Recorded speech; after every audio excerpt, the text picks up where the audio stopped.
Hello everybody and welcome back to part 8.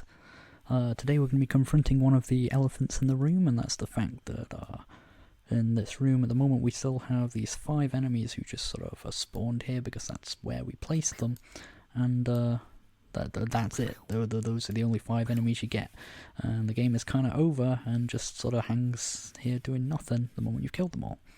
So today we want to implement a spawner that's going to actually spawn these enemy objects all over the place indefinitely, meaning this game can go on forever. Okay, so the first thing I'm going to do is actually create a new layer specifically for our enemy instances, because at the moment we just have them on the instances layer mixed in with the player. We want to give them their own specific layer, especially for when we start spawning them in. So I'm going to click here and create a new instance layer. I'm going to rename it enemy layer. And then I'm just going to drag it down to be just sit between instances and the bullets layer. I think that's about where we want it. Now the next thing I'm going to do is, before I actually create the spawner that will create the enemies all over the place, is I'm going to create a special form of our enemy object, and that's going to be a spawning in version of it. Actually, before I do that, I'm going to go to instances layer and just delete these guys because we won't need them anymore. And I'm going to right click in objects and hit create. Okay, I'll give us a new object, and I'm just going to call this obj_enemy spawn. Okay, so it's going to be a version of the enemy object, and I'm going to link it to our enemy sprite as well.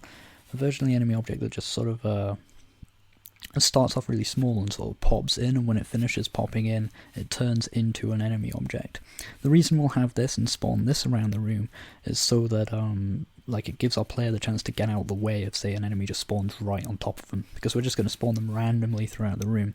So we want to make sure if one spawns on top of the player, you don't just instantly die, you can kind of see it and move out of the way. Okay, so let's get rid of the room editor for now. Okay, the first event I'm going to add is just going to be the create event. I'm going to start off this object being super small, just as I said before.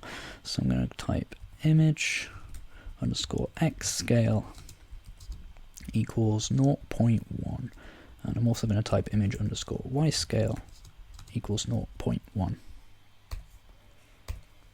So what that's going to do is it's literally just going to scale down the size of the sprite, the size of the image, to be 1%, not 1%, sorry, 10% of its regular size. Okay, so it's 0.1. It's 0.1 out of 1. You know, it's a tenth of the X scale and a tenth of the Y scale. So horizontally it's a tenth and vertically it's a tenth, meaning it just appears as a tiny sprite 10% of its regular size.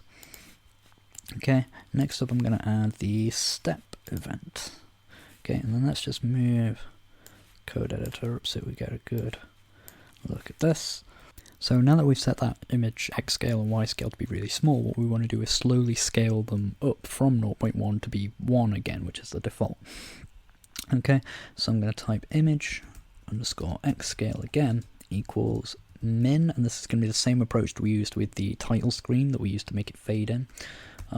Min image xScale plus 0.05 or 1. Okay, so whichever is smaller, itself plus 0.05 or 1. Okay, so it's going to either increase itself by 0.5 or that would push it above 1, in which case it's 1. So we don't go above 1, but we climb slowly towards it. Now we could write the same line again for our Y scale, but instead I'm just going to write image Y scale equals image X scale, because then it's just going to take whatever value that's got and make it exactly the same. Okay, so it's just a little bit easier. In fact, I've changed my mind. I think that might be a bit too fast. Let's make that 0.02. Okay, and if image X scale equals 1, so if our scale has reached the point where it's 1, so it's its maximum regular size, what we're going to do then is say instance change. Okay, now this is this function, instance change. What instance change does is it swaps one object into another type of object. Okay, so we're going to change from being an obj_enemy spawn into being an obj_enemy. So I'm going to type obj underscore enemy, because that's the object we want to turn into, and then this flag, perform events, tells GameMaker whether or not you want the object to perform its create event when you've turned into it, because sometimes you might want to change objects. You don't necessarily want to run the create event again and establish a bunch of variables, but we do want to make sure that the enemy object actually runs its create event when we turn into one. So I'm going to put 1 in there, or I could also write true. In fact, I will. Okay, so now we've done that, let's place a few of these in the game world just so we can see it working. Let's just quickly bring back layer view and go to my enemy layer. Just drag in a couple of those around the place. Okay, and press F5. Okay, and there's the game. And as you can see, yeah, that works exactly as we wanted. They shrink in quite quickly, not too quickly, but just quick enough so that if one appeared near you, you might be able to move out of the way. And then they turn from just normal objects into our enemy objects, which follows around and behave how we want them to. Okay, cool. Okay, so now it's time to actually make our spawner object. So let's right click in objects, hit create, let's get another object, let's get rid of the room editor, and let's call this obj underscore spawner. Go ahead and add the create event. Let's move the code box and get rid of that line, and type in spawn rate equals 60. Okay, just establishing another simple variable. The word spawn rate now means the number 60 as far as this object is concerned when the game runs, or when the object is created for the first time anyway. And then what I'm going to type is alarm 0 equals spawn rate. Okay, now you see alarms turned green. Alarms, and that's a square bracket there, by the way, square bracket 0, close square bracket.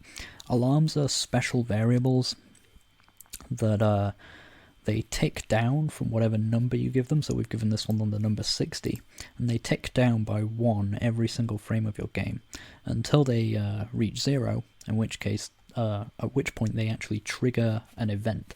Okay, so if you go to events and go to alarm, you can see there's 11 alarm events, and we're just using alarm 0. Okay, so that's how you reference the different ones. And by setting alarm 0 to 60, 60 frames after we do that, alarm 0, the event, will be triggered. Okay, so let's add this event. So anything we put into here now will be triggered when 60 frames after this instance gets created. And the first thing I'm going to put in here, I'm just going to come down a few lines, is alarm 0 equals spawn rate again at the bottom.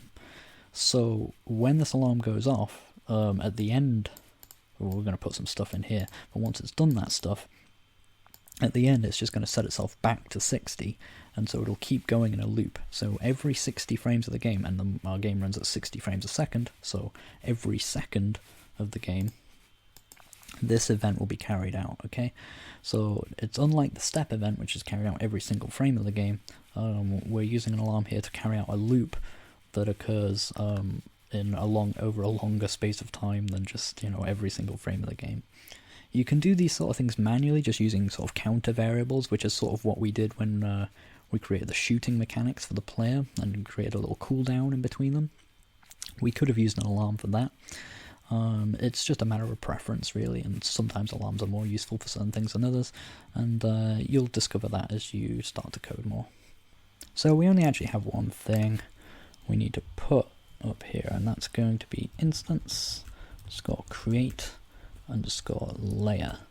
Okay, so we're going to, basically every 60 seconds, we're going to create a new enemy somewhere in the room. Okay, and now we just want to create it somewhere random, so we're going to type for our x coordinate, as you can see it's asking for x coordinate, y coordinate, the layer, and the name of the object that we want to make. So for our x coordinate, we're just going to type random brackets, and then random just returns a random number between 0 and whatever you put in its brackets.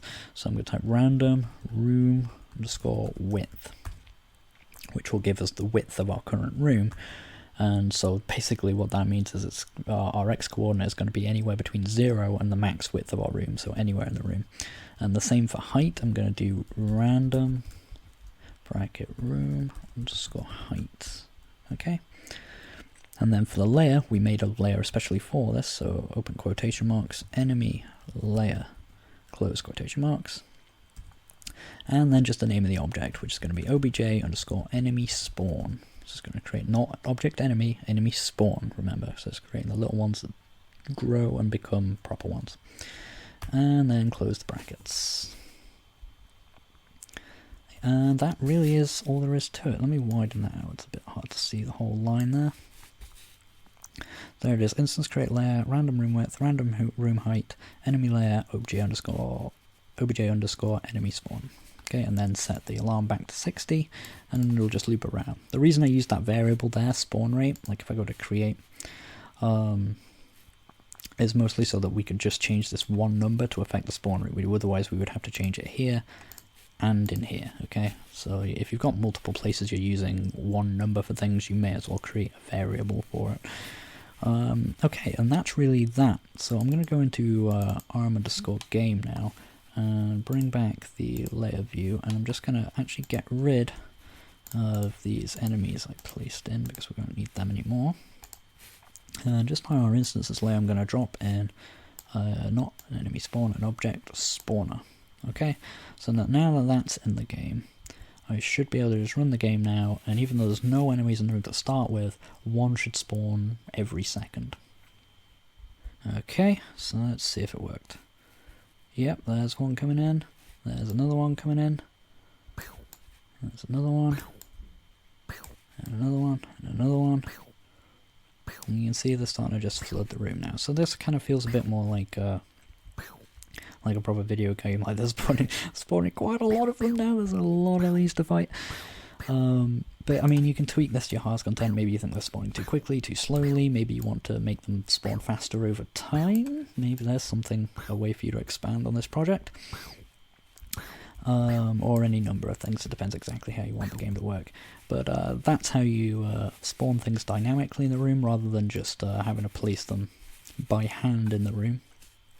And that's how you create waves of enemies over time. Thank you very much for watching. I hope you found that useful, and I'll catch you guys next time. Cheers, guys.